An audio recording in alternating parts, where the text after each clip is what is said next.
Hey everyone, welcome to the Where Do We Begin podcast. My name is Sergei Evglevski. I'm the guest on this episode.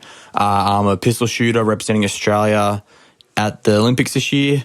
Enjoy the podcast. It's going to be a good episode. Thanks for that, Sergei, mate. My name is Harper, and my co-host on this fine evening goes by the name of Lockie. How are you, Lockie? I'm absolutely outstanding, Harper. The weather's beautiful. I'm beautiful. You're beautiful. Everything's beautiful. How are you? You know who else is beautiful? Our listeners, and of course the guest that we had on the show, the great man Sergei Evglevski. He was just awesome. Do you want to tell us a bit about him? Oh, mate, he's the son of shooting royalty. He's one of the best medal chances at the upcoming games. You've heard it here first. He's an absolute master of his craft, and I can't wait for the listeners to find a little bit more about the sport of shooting because it's actually super interesting and super exciting. Yeah, it is really interesting. I learnt a lot and it was a lot of fun, to be honest, but I reckon we should just get into it, get straight into the action. But just quickly, thanks to the magic of technology, my audio for the first 6 minutes or so sounds like it's from 1948 or something. But after that, it's all good, all crystal clear. I hope you enjoy, guys. Let's dive in.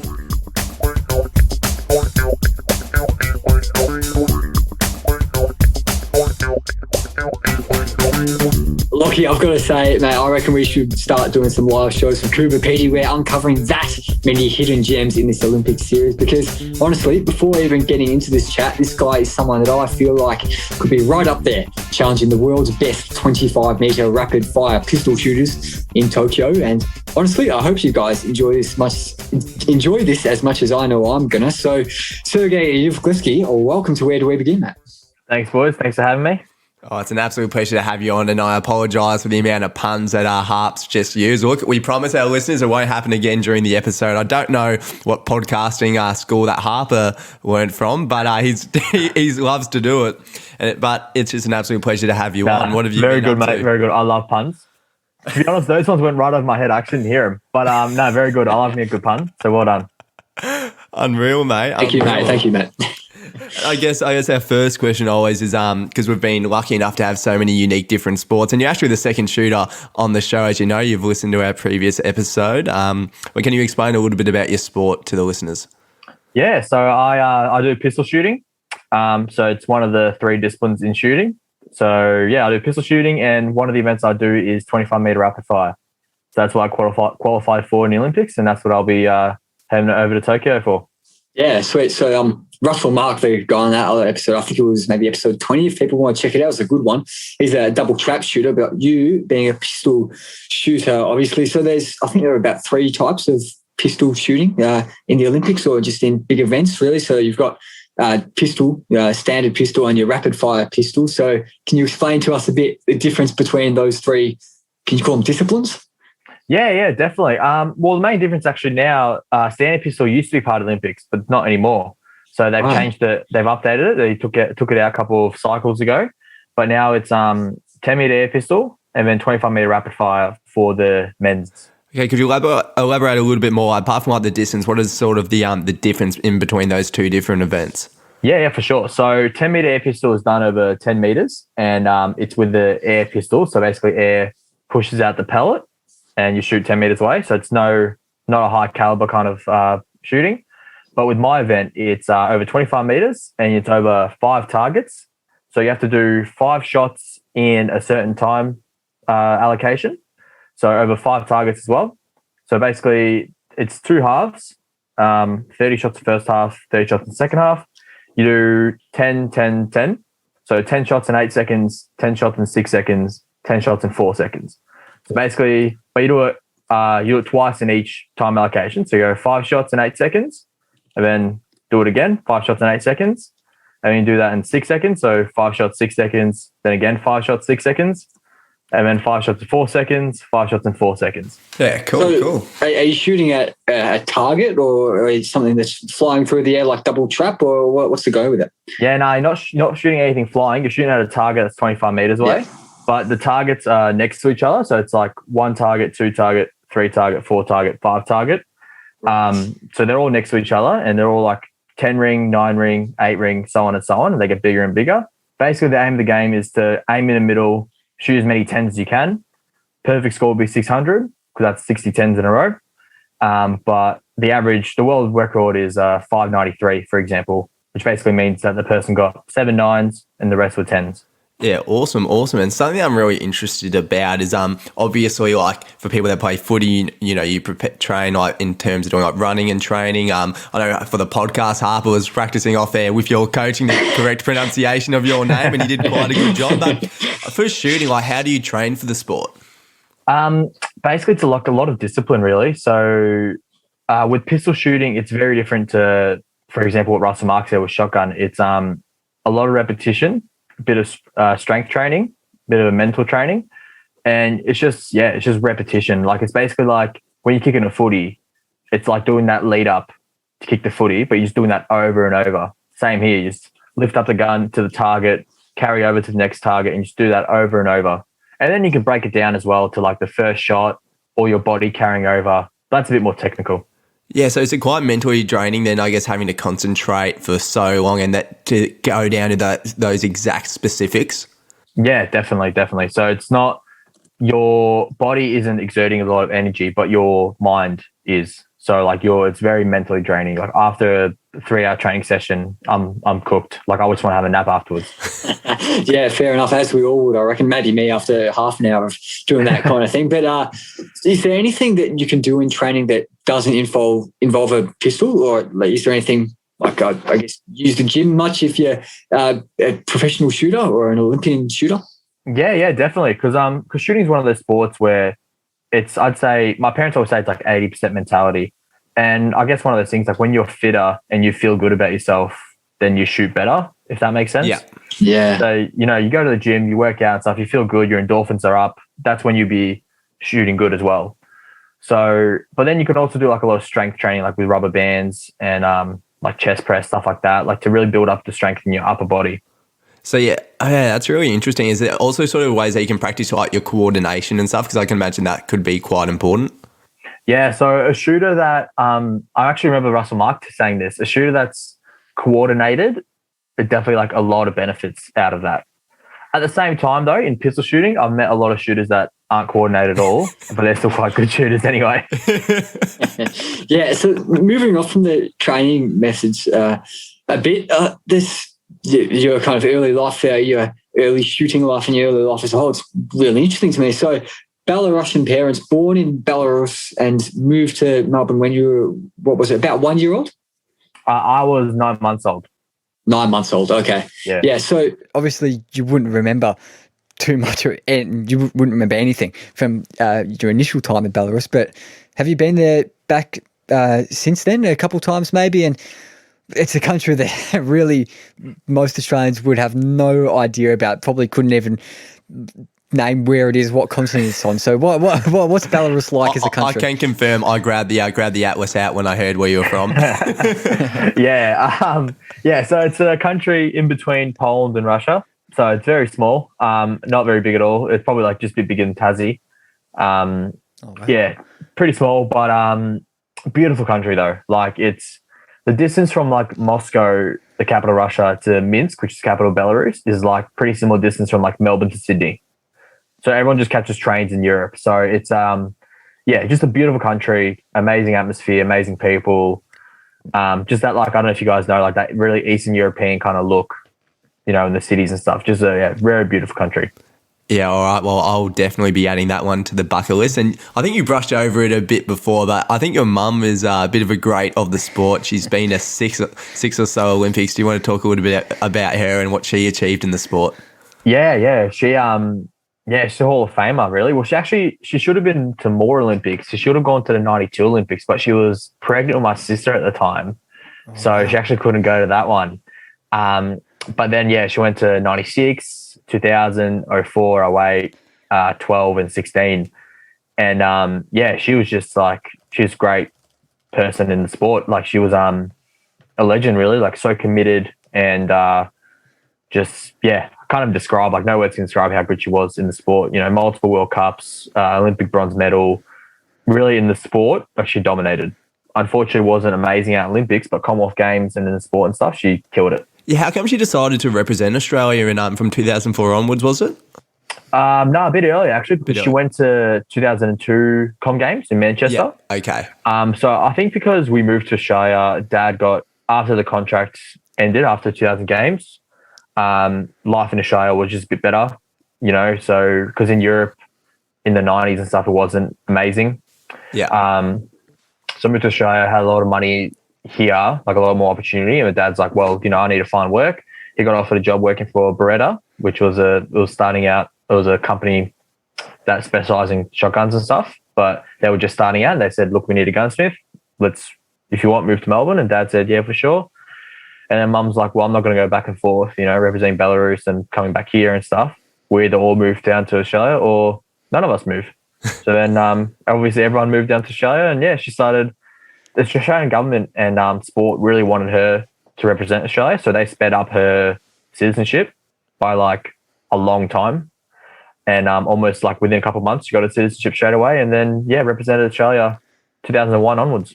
So it's as simple as that, really? So once you get your Australian citizenship, you're free to represent Australia in the Olympics? Is that right? Yeah. Well, there's probably a little bit more technical things in shooting, like, you've got to get your guns here, got to join a club, everything like that. But basically, once you're a citizen, you can represent that country. Yeah, so what language do you grow up speaking in the Evglevski household? Is it a bit of Russian, a bit of English, a bit of both? So it's mainly Russian.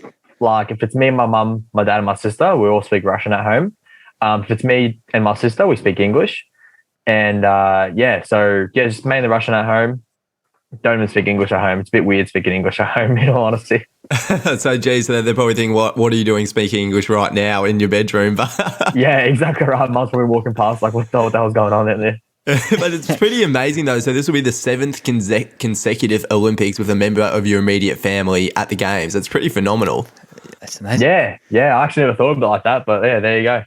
Yes. Did your mum speak English when she first came over to Australia? I know she came here for the 2000 Olympics and then obviously started representing the Aussies in Manchester for the Com Games. But did she speak English when she came over here? Yeah. So we moved over in, 98. That was just to live here, I guess, like part-time till after the Olympics, and Mum trained here. But yeah, definitely. Like she learned the language. She went to English school, like for adults and stuff. Learned the language and got accustomed to it, and learned English and stuff. And it was hard at the time because I think when you're older, it's harder to learn a second language. But yeah. Yeah, definitely. And then I guess the follow-up question that is just how did you get into the sport? Because obviously while shooting was prominent within your family, it is still quite a unique sport. So I guess what sort of got you started in it? So basically it was just through family. Like my parents could tell from when I was younger that I wanted to do it. Like my older sister didn't show as much interest as I did. When I was like 4, 5, 6, I would just run up after Mum, run up on the podium. Whenever she won, got second, third, whatever it was, I always just run after her, get up on the podium with her. And then I was always interested. I always loved going to the shooting range when I was younger. Always chatted with everyone there. And they just knew that from a young age I was really interested. And then when I was 13, that's when you can get your junior gun license in Australia. My parents were like, look, do you want to start shooting? Maybe just start off with a bit of fun. And I said, yeah, for sure, let's do it. They started going about once a week to the range, just get used to the gun and stuff, just get a bit of training in and stuff. And then after about a year, my parents asked me, because I was playing soccer at the time as well, and I definitely wasn't going to play soccer. I wasn't that good. I was playing like B's and C's at the time. Sounds like Harps and I. Spot on. My parents are like, look, do you want to take shooting a bit more seriously? Like, your mum's gone to a few places. And I'm just like, yeah, of course. Like, I think I definitely want to. And then that once a week turned into like 4 to 5 times a week after schools and stuff on the range, going to the old school European technical method of training. And then, just kind of picked up from there. Yeah, now Sergei could be the perfect third co-host if we ever want one. He's been to podcasting school. He was a bit of a low-level soccer player in his youth, but maybe being an elite shooter probably that's a bit of doesn't really tick the box of being a pretty average sports person. But something I'm interested in, do you reckon in a few years' time, however long it is, if you've got some little mini Sergeis running around, your kids, do you reckon they'll be into shooting? You're going to try to get them into that, or just totally see what they're interested in? Yeah, I definitely don't want to force it on them. my parents, they understood that because shooting is a sport that requires a lot of discipline and a lot of dedication. So as soon as I said I was keen to do it, they were like really pushing with training and stuff, which I really appreciate. At the time, I was just like, no, I don't want to train. I can't be bothered. But now I really appreciate how much they pushed me with it.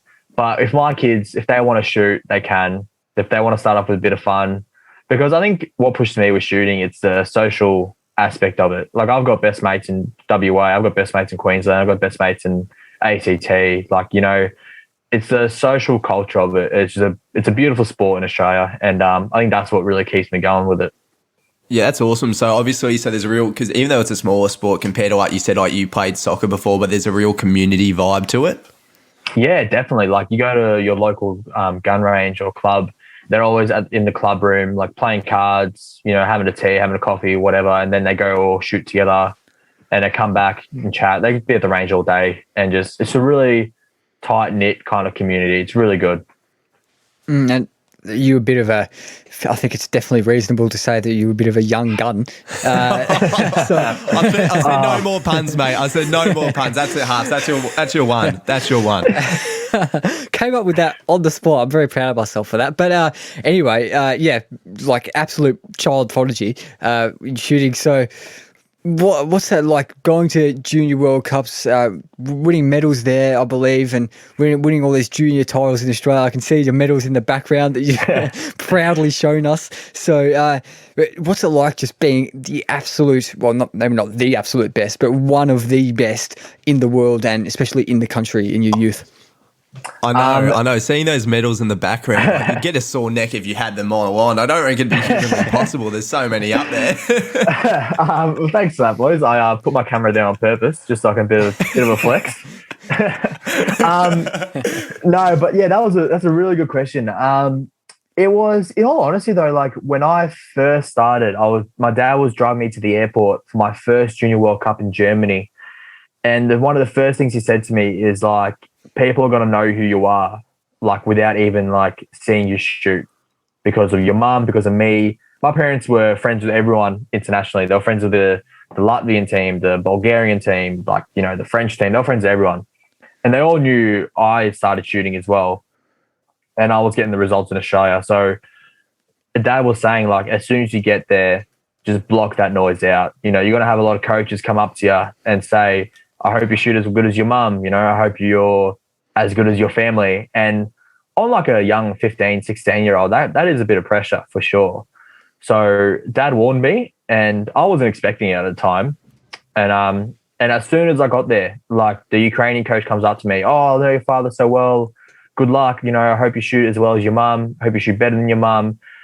Same with the Georgian coach, the Latvian coach, the Russian coach. They all come up to me and they all introduce themselves because they knew me from when I was like a little kid. And jumping up on the podium. yeah, exactly right. So it did put a bit of pressure on me. But in saying that though, like I knew shooting was in my blood, and I knew what I needed to do. So yeah, first Junior World Cup, brought back a bronze medal in rapid fire as well. And that was surreal. That was insane because I went over there not expecting anything. Just shoot the score, shoot what you need to do, go home, pick up some things in duty free and go home. You know, that's all I needed to do. But yeah, so yeah, it was good. It was really good being a junior and going through all those Junior World Cups and stuff, because it's gotten me mentally prepared as a senior. Yeah, I can imagine. You touched on it before, like the pressure it is, like because obviously, like you said, like your family's so renowned throughout the shooting world, and like you said, you dealt with that pressure. But I want to delve a bit deeper. I guess, what sort of strategies did you implement to sort of deal with that extra pressure that you felt? Yeah, that's a good question as well. I think it's one of those things. Like I think it's like dealing with nerves. You know it's there. You know you're nervous, but get on with it, kind of thing. You know, like you just go ahead. Like don't let it bother you too much, because what's that going to do? Like it's not going to do anything. It's still going to be there. So, like while you're warming up for a final or anything like that, like you know you need to perform. So just go ahead. Like just do it. You know what I mean? Like just put on a Nike t-shirt and just do it. You know? Is that your sponsor? Oh man, I wish. Nike, if you're listening out there, let me know if you need help. Yeah, big shout out to those Nike execs. Get on Sergei. We can put his email on the podcast notes. But in competitions, especially at that junior age, being the son of this champion and your dad being a big figure in the shooting world as well, do you feel like your competitors are really like out to get you because you are the son of a couple of legends? When I first started, I didn't really have those thoughts, but then later on, I kind of wanted to develop my own name. Like, I didn't want to be Sergei, the son of the leader. Like, I wanted to be like Sergei, who's a good shooter, as well as the son of the leader. You know, so I kind of wanted them to be like threatened or like whatever you said before, like of me, not of my family, if that makes sense. Yeah, I get it, and I'd definitely be threatened if somebody had a in front of me. I knew that's what you're leading to. I knew that's what you're going to say. But you must take so much confidence though, like heading into the senior, like this is your first like Olympics, but you've won a stack of medals at junior titles. I guess how much confidence does that actually give you heading into the games? It's one of those things though, like shooting, you do it on the day. You're confident on the day, and then you gotta move on from it. If you dwell on the fact that you shot this 2 years ago, you shot this, that's just got to be in the back of your head the whole time, and it's not great mentally, you know. So you've got to move on from it. But in saying that, I know I've performed well at international competitions. I know I've done this. I know I've done that. So I know I can do it again, kind of thing. Yeah, it's difficult because every person's different. Everyone has different approaches to shooting because it's such a mentally draining sport. You know, it's all mental. Everyone does it differently. So, you've got to be confident within yourself, confident, and Nike execs, if you're listening, just do it. Yeah, you're spot on there. But 2018 Comp Games, you won a silver medal, but Lockie will touch on that a bit later, I'm sure. But the guy you lost out to was a 15-year-old young lad called Anish Banwala, who broke a Comp Games final record in that event at the age of 15. So, the focus is on you in this episode, of course, but this kid sounds like an absolute freak in the shooting world. Can you tell us a bit about him? Yeah, thanks for bringing up the 15-year-old. I really appreciate that, Harper. Thank you for that. Doesn't bring me nightmares or anything like that. No. He broke a record, mate. He's honestly, like, he's one of the sweetest kids ever. Like, he is such a nice guy. Every time I see him, he comes over, shakes my hand, like, Sergei, how are you? What's going on? He's such a lovely guy to talk to, and I've got nothing but respect for him. He is such a good kid. He's grown up a lot now, actually, as well. And yeah, to do what he did at the time for a 15-year-old in a country like India as well, because shooting's, from what I've heard, shooting's like their second biggest viewed sport behind cricket. Ever since a rifle shooter won it in like 2008. Yeah, you can correct me if I'm wrong if you do some research. But that's what I heard. Like when I was there for a World Cup in 2019, I think it was, I felt like Brad Pitt. Like I had these little Indian kids come up to me like, Sergei, like, can I get a photo and stuff? Because they knew who I was from the Commonwealth Games. And it was insane. Like shooting is just huge over there. And Anish is like a celebrity. Like if I was Brad Pitt, he was DiCaprio. You know, jeez. Matt, you look a bit like Brad Pitt, so I see it. Oh, mate. Oh, I try. But yeah, apart from copying it for our research harps, I guess you touched on that 2018 Com Games, you know, winning silver. That's phenomenal. Like, what were your expectations leading in? Did you think you were a great medal chance, or were you just sort of happy to be there? Like, how confident were you? It was tough because it was my first competition where people that I wouldn't know would be there.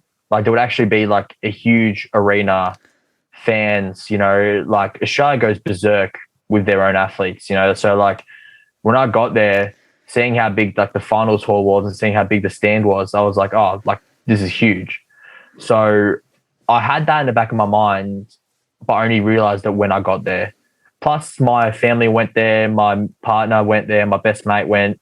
I got a bunch of friends went as well, and it was just surreal. So leading into it, like that's all I had in my head, like how big this competition was going to be. And when I got there, I only realized, like, crap, this is 30 times bigger than what I thought.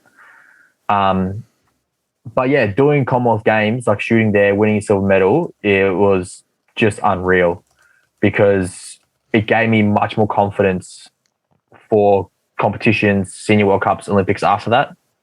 To know, like, I've dealt with competitions where there's hundreds and thousands of fans. I've dealt with that. I've fought, I've tried, I've done everything I could. So it's given me a lot more confidence in the future. And going from this young kid, like parading your mum's Olympic bronze medal at the show and tells to winning a silver medal at the Com Games feels like obviously there's a whole lot more to come from you, but you're approaching full circle, you know, and you've is that one of your proudest achievements that you've reached so far in your career?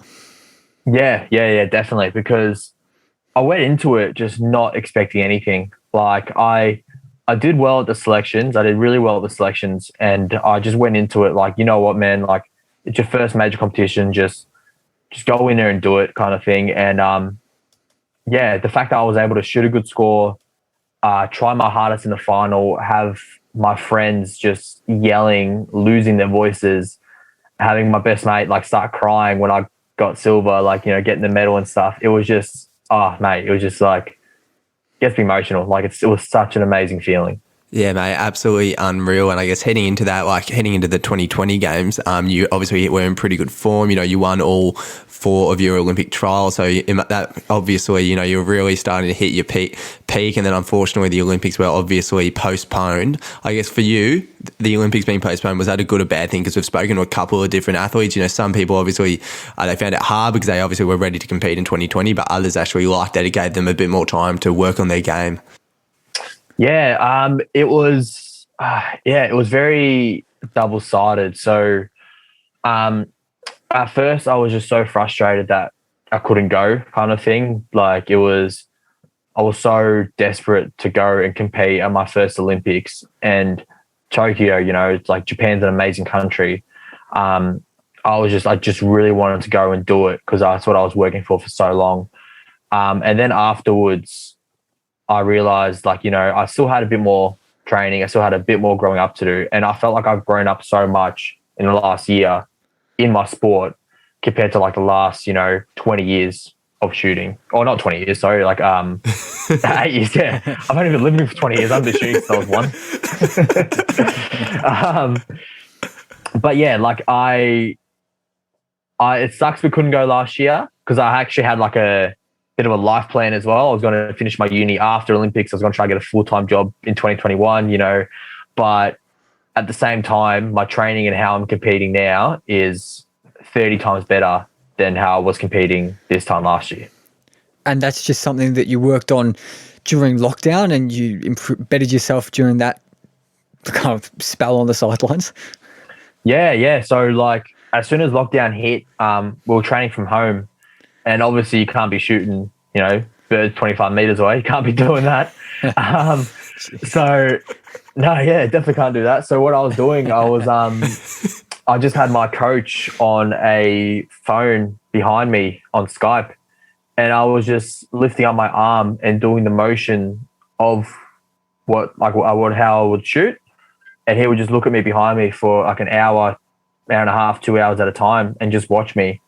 So it was mentally quite difficult because when you take away the actual, like the shooting part of shooting, when you take away like the recoil and you know, putting on the earmuffs, like the actual enjoyment out of it, it's actually quite hard to do it. It's like kicking a footy without the actual footy. Like how boring would that be? It would suck. Jeez, that's so really tough. Yeah. So imagine like trying to do that, you know, an hour at a time every day kind of thing. You know, it was very hard. But it made me grow up more in shooting. It made me mature and made me kind of understand it as well better. As like maybe appreciate it as well. Like yeah, exactly right. Yeah. So that awesome kind of blossoming of your mentality in the last year that you've had, what's that done for your goals heading into this Olympic Games? Is it are your goals heightened compared to what they were going to be if they were happening last year? And what are your goals? Look, nothing like, bring home a medal, nothing like that. It's my first Olympics, so I'm going in there, and if I don't perform the best I could on that day, then that's what would be kind of like I wouldn't have achieved for myself kind of thing. So if I get in there and get dead last, but I did the best I could on that day, then I'll be happy kind of thing. But in saying that, I know the best I can do on my day, the best I can do mentally, physically and stuff, it's a potential for, a final, whatever it is. So I got to just get in there, do what I know I can do, push through it. And then, just whatever comes. Mate, and that's what you said about the Commonwealth Games, and we all know how that ended with a silver medal. So we're not touch wood, but we can't wait to see you shoot and hopefully bring home a medal for Australia, which will be absolutely unreal. And do you sort of know, do you know what the stadium or what the setup's going to be like at Japan? Are the conditions sort of I know in other sports, the conditions can sort of vary, but is the fact that it's in Japan, you can sort of replicate those conditions quite easily in Australia? Look, it's hard to replicate it, but we have been doing a lot of training in Brisbane because we've been told that Japan and Tokyo and the range as well would be very humid. So we had a massive training camp in January, peak hotness in Brisbane, to get the humidity up, get used to it, to kind of understand what it's like shooting when you're sweating, everything like that. Yeah. So we go to Brisbane a lot. We go to Brisbane every month, I'd say, and just train there, train hard, and really just train under the sun kind of thing. Did that make it a lot harder, when it was quite humid in Brisbane? Did you notice a difference? Not really, because I think with rapid fire, it's very quick. It's in the name, rapid. It's very quick. It's easy. You're only shooting for a solid 3 or 4 minutes or something. You're not shooting for a long time, but you're standing there on the line for, I'd say, about 15, 20 minutes. Other events, like rifle 3-position, for example, they wear this big bodysuit, and they're standing there for an hour and a half, 2 hours at a time in, 40-degree days, 80% humidity, and they're just sweating. I had a mate who lost he weighed himself in the morning to after his 3-position match, and he lost 8 kilos or something. It was huge. Oh, yeah, jeez. It's like being in a sauna in a big metal suit kind of thing. They just sweat so much. It's ridiculous. So we've got it easy. I'm shooting there, bang bang bang, done. See you later. Let's go get KFC for lunch. Zinger box. Zinger box, exactly right. Mate, I'll tell you what, mate, don't worry about fitness boot camps. Just tell them to give shooting a go in the rifles and wear those heavy packs, and that'll sort you out. Bloody hell. Exactly right. I've actually been so curious. I've always wanted to put on a suit and just see what it's like. They lose so much weight from it. But it's the same as Formula One drivers. Apparently they lose a crap ton of weight during their races. Really? Yeah, that's what I've heard. I've heard they lose a lot of weight. Oh, geez, I didn't know that. That's really interesting. Makes sense when you think about it, I guess. But you spoke about plans post-Olympics if they were going to happen last year, just before. But what are you looking to do after these Olympics? I'd say you'd be sticking around in the shooting world. You're not going away anytime soon. But full-time job, uni. What's the plan for Sergei? Oh yeah, it's a toughie because with obviously with the pandemic still sticking around, kind of messed up my plans a bit. Originally, my plans were 2020 Tokyo Olympics. After that, have a bit of time off, finish off. I only had 3 units left at the time. So I was going to complete my 3 units and hopefully try to get a full-time job in marketing. That was where I did my degree, and that's what I'm kind of passionate about. But I finished my degree last year because I didn't want to wait. I didn't want to have it sitting. I didn't want my HECS building up, So I smashed it out. And then now, so now I'm just working casually part-time at Westfield. Shout out to Westfield Fountain Gate if anyone wants to go there, get a gift card. Geez, imagine that. They might be served by the gold medalist. Yeah, what a thrill. Working at Westfield, working casually, and then after Olympics, probably try to get my life a bit more on track and try to get a part-time, full-time work as well as do shooting because, not going to give up the sport for a while. It's one of those sports that, the world champion can be 48 years old. It's a sport that if you're mentally pretty stable, mentally pretty like healthy kind of thing, then you can last long with it. Yeah, and as we, I think, mentioned earlier, so you have done a podcasting degree. So if you start up a rival podcast, I hope you don't take us into the ground, mate, because I'm sure you'll be awesome at it because you've absolutely smashed it today. Nah, boys, I would never do that to you guys. You guys are my first podcast, or the first podcast I've been on. Would never do that to you, boys. Thanks. That means the world. Yeah, it truly does. But the last question before we get to our final segment, we always get some interesting answers out of this. So have you got a bit of a life philosophy or a mantra or a quote that you live by and kind of let guide your decisions in your life, Sergei? We know that we know that you go with the Nike quote, "Just do it." But apart from that, well, that's actually what I wanted to say. Like, I think it's literally just do it, but there's a bit more leaves on that branch, if that makes sense. So it's just, it's not just like just do it. It's, you've got to give your 100% to everything you do.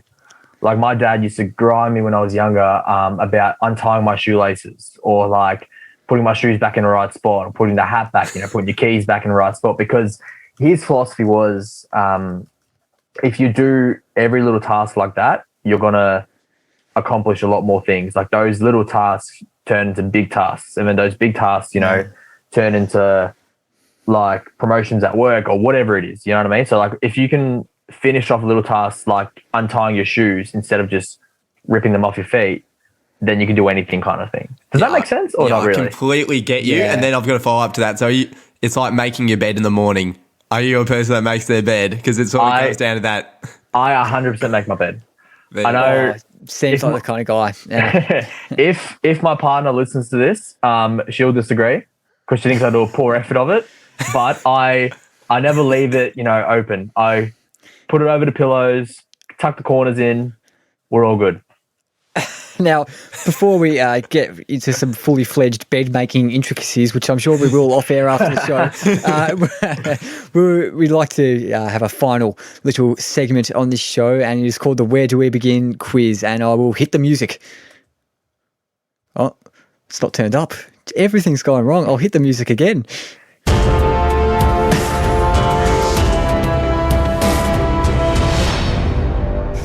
Well, gets those shivers going down your spine, gives you goosebumps, doesn't it, boys? I just want to run through a brick wall. I'm pumped. That was beautiful. I won't go brick, I'll go glass. Beautiful tune. That was like that famous composer that does all the movies, the Avengers, Endgame and John stuff. Williams? Oh, no, not him. Hans Zimmer, I think. Hans Zimmer, yeah, that was him. Yeah. Must have some kind of connection. You got to pay him for it. Yeah, of course. Well, I think it's done by the big man Kevin MacLeod, who gives away all his music for free. So we took advantage of that offer.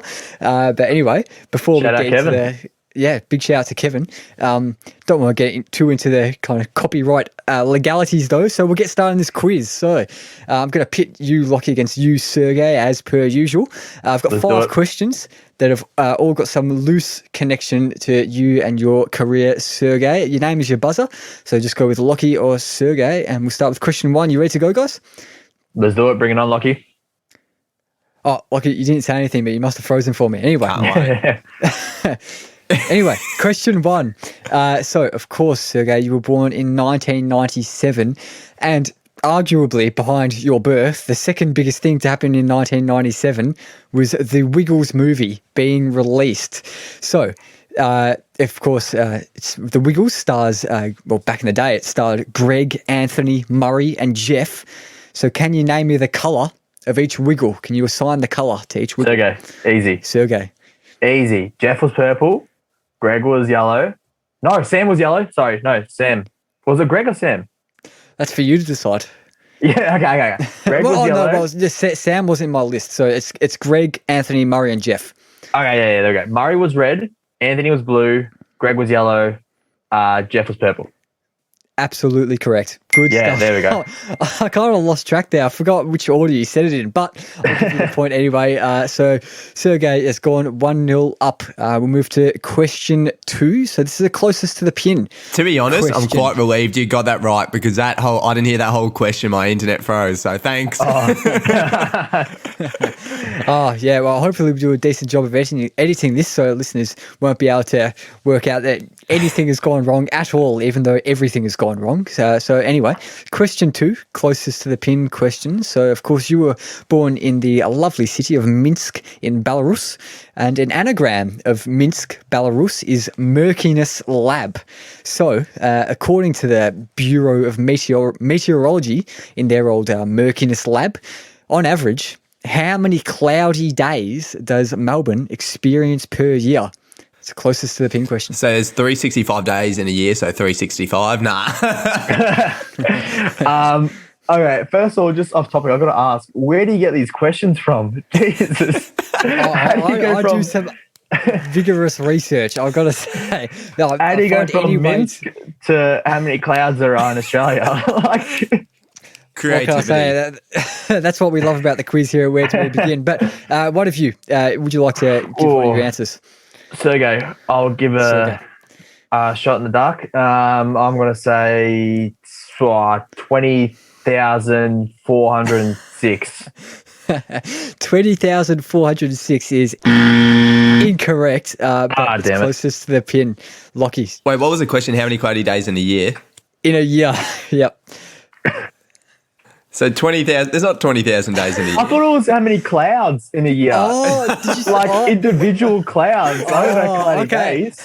Do you want to have another shot then, Sergei? Nah, it's all right. I'll give. I misunderstood the question. It was my fault. I'll give it to Lockie. I'll go. Very sportsmanlike. I'm gonna get it. I'm gonna get it right anyway because the answer is 192. The answer is not 192, so that's incorrect. But you are a lot closer than Mr. Sergei Evglevski. No, so I'll give you a debatable. point. The answer was 316.4 on average, cloudy days per year.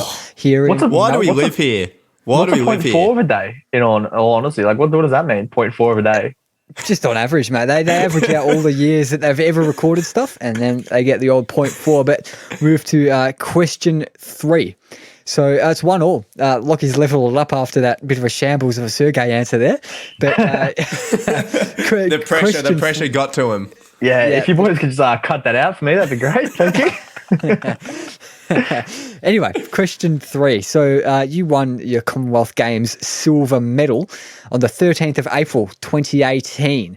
So something else that happened on the 13th of April, but a long time ago in 1741, was the Dutch people protesting the poor quality of bread.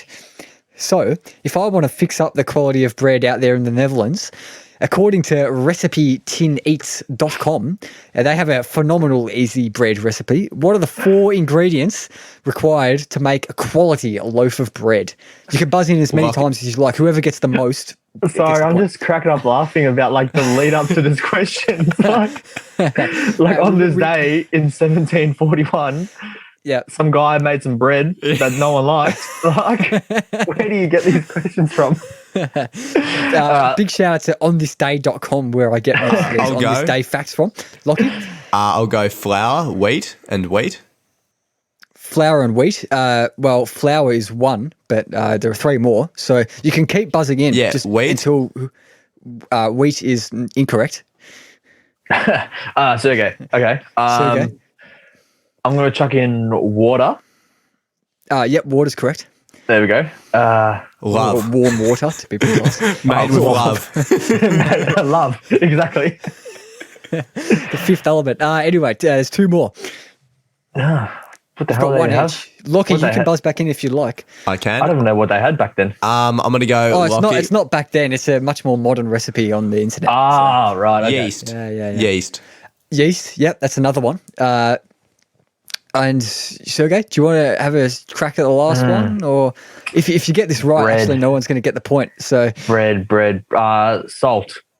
Salt is absolutely correct. So no one gets the point. Big lead up to that question, but no point awarded. Bit of a disappointing outcome there. But anyway, we'll move to question 4. It is still 1-1. You guys are doing pretty well, I've got to say, so far. And we'll move to question 4, like I said. Don't you remember Sergei's second answer? Good point. Look, we don't need to mention that, okay? Yeah, but I'm lucky I'm cutting that out, so it makes it easier for me to edit if you just don't refer to it. Let's just say I can never be on Channel 9 being a weatherman. Let's just say that.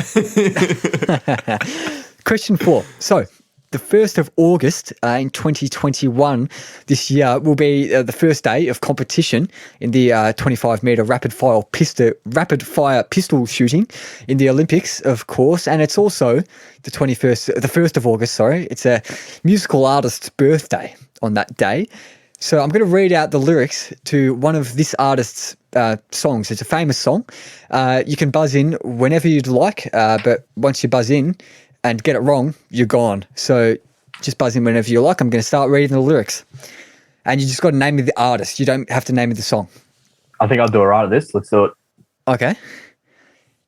As I walk through the valley of the shadow of death. Sergei. That's Coolio. Gangsta's Paradise. Is absolutely correct.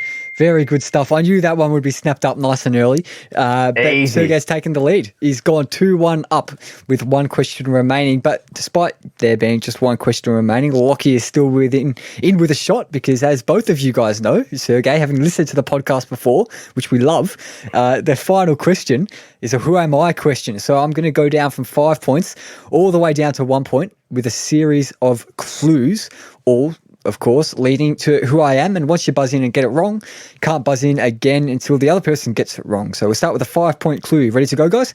I'm pumped. I'm still trying to work out who Coolio was, but I'm in. Don't know who Coolio was, Lockie. No. Coolio, Gangsta's Paradise. Nah, I honestly don't know. Mate. Wow. Get your one Spotify of the most iconic songs of all time. He's turning 58 this year, the great man Coolio, and definitely got to play it. Yeah. Mate, that was a huge song back in the day. Mate, how do you not know it? I'm funny. I don't know. I'm very much. I like to think forward. I just like the more current stuff. I guess I listen to like newer music. So there you go. Okay, no, fair. Fair enough. Anyway, 5-point clue after a bit of a tangent there. For 5 points, I was born on the 15th of August, 1769. Oof. Coolio's an old guy, but I can. Yeah, he's not that old, yeah. Nah, I got nothing. I got nothing on that one. We'll move to the 4-point clue. So, born on the island of Corsica to my mother Letizia and my father Carlo, my modest family descended from minor Italian nobility. 3-point clue. Oh, nothing from me. 1769. Okay, wait, was it clue. Wait, Harp, was it 1769 or 1969? 1769. So this guy's long gone. Yeah. Definitely not. Still among us. Anyway, for the 3-point clue, in April 1796, I began my first military campaign against the Austrians and their Italian allies, scoring a series of decisive victories and becoming a national hero.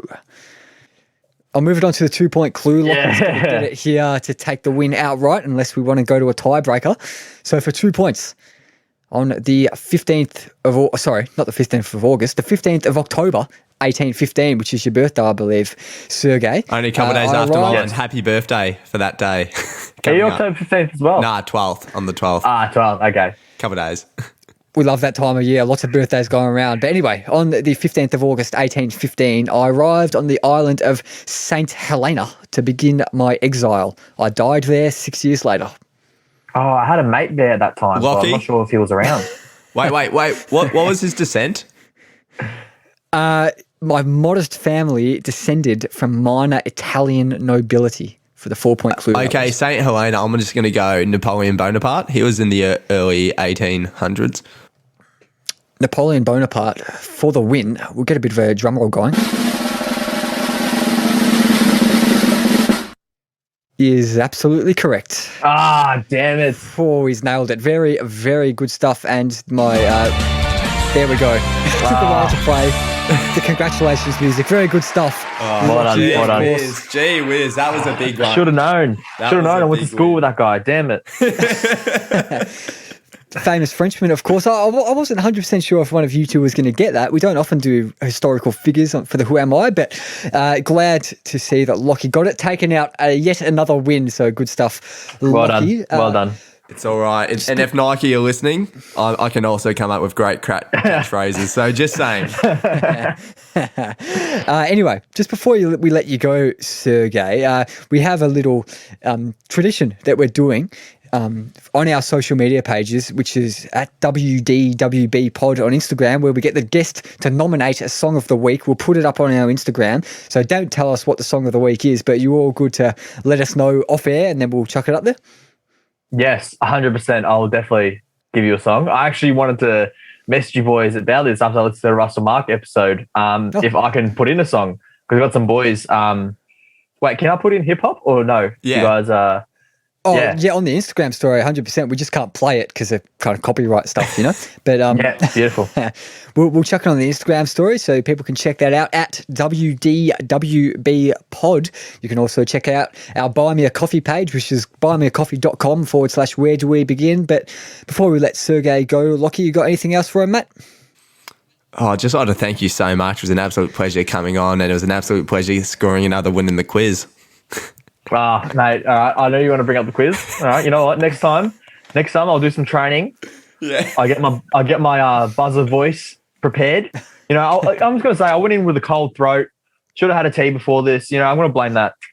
It's all in the mindset, just like the lovely sport of shooting. But I'd like to thank you very much again, Sergei, for coming on. It was a pleasure. Thank you so much, boys. Really appreciate it. Anytime.